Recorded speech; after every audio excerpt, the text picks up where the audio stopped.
Is there a difference? Now, for me, there is. And there are a couple ways we can explain that. But let me just back up a couple steps and give you a little trajectory. Also, to suggest for everybody in this room, you can have an influence. You might think you're 20, 40, 60, and you're saying, gosh, I'm just doing term papers, I'm just studying religions. You can have a huge influence by what you do.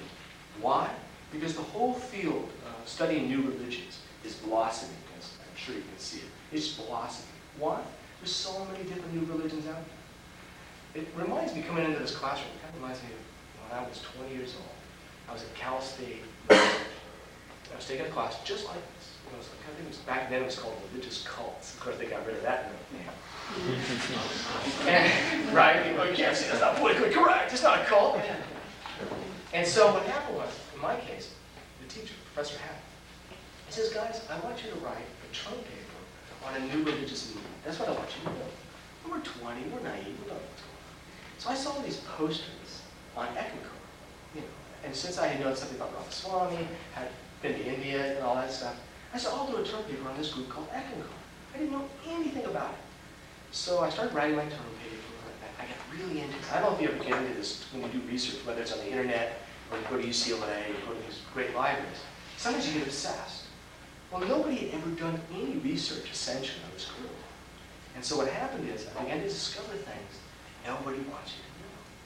For instance, the founder of the group, who's considered to be the 970th living Master, who had brought the true teachings from the city of Rex from the planet Venus 6 million years ago, I'm not making it up. This transmission of masters all the way to the present day, he claimed to be the living Master. Lots of people didn't know that he was married before. So I talked to his first wife. That's what scandal is. You never want your religious, well, he was married before, I didn't know that.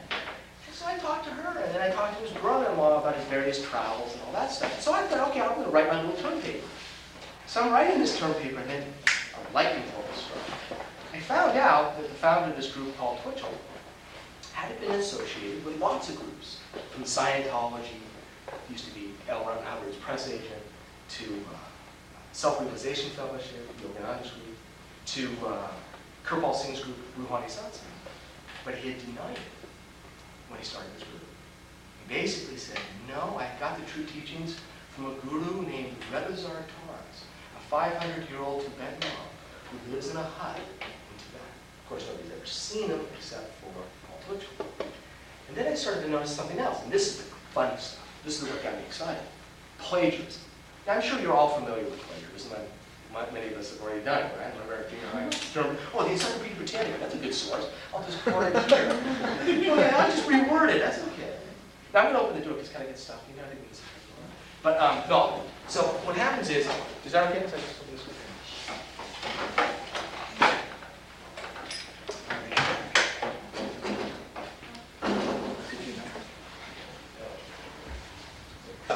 Is when you find plagiarism.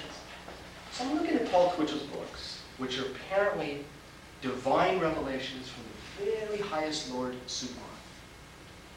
Well, I find out that I have this like 1939 obscure copy of Path of the Masters by Joan Johnson, which was originally published in Paris, France. And I take Paul Twitchell's books, and I start to compare them.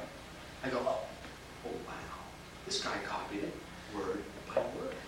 So I took one of his books called The Far Country, and I discovered 400 paragraphs that were plagiarized. It's kind of cool. I dig that stuff. So I started copying it down. So I write it down. I got the biography going. I got his first wife. I got stuff that nobody's even heard of. And of course, I am a chump. Let's confess it right now. A complete sucker, loser. Because at 20 years old, I said, I think Eckankar would like to see my term paper. Don't you think? Don't you think? Come on. So I write my term paper. I get it all typed nicely. Now, you remember when you're 20, I couldn't write very well. I mean, a lot of bad syntax and stuff. But it's essentially lots of text. It turned out to be about 150-page term paper. My teacher, Professor Hack, 150 pages? Well, I don't want to read this thing.